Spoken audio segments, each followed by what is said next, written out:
Stace Grund with Tatley Grund here in Seattle, Washington, on behalf of SWR Institute. I was asked the question, what are some of the new day-to-day hurdles that you're having to deal with since COVID-19 and the pandemic? The vast majority of our work, all of our work actually, is working on occupied buildings. It's repair, restoration, remediation of existing buildings.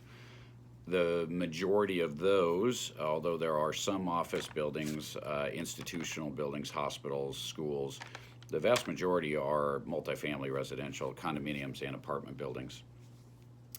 As we continue to work through and follow the governor's guidelines, and in the construction industry being essential, there was significant concerns and frustration by the owners and tenants in these multifamily condos and apartment buildings to see our crew still working, as the residents were either working from home or laid off and without a job. And why was it that we could be working and they couldn't? So on 2 or 3 projects, they actually called the Washington State Department of Labor and Industries on us, complained that we were out there working when they didn't think we should be. The department came out, did a site investigation, worked through with us, found our COVID-19 safety plan, site specifics, accident prevention program, and our response.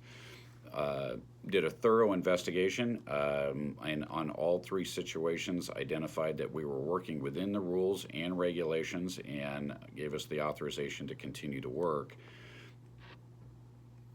Most of the residents were fine with that once that they saw that, and we were okay. So moving forward, that worked out just fine for us. But those were interesting hurdles to deal with, in addition to which is just more people live at home during the day when we're trying to repair or fix their buildings. So there's noise considerations, pet considerations. They're trying to work and maybe on a Zoom meeting or something, and we're outside fixing the cladding assembly on the building. So just working through those, trying to make accommodations for people and adjusting work hours and noisy work versus non-noisy work. And so for the most part, we've done a really nice job of that, and just worked the problem on that with the customer. And right now, 4 months later, almost 5 months later, we've not really missed a beat too much. We've continued to work on the projects, and for the most part, the customers are really happy and satisfied that we were actually continued to stay there and accomplish the work that we were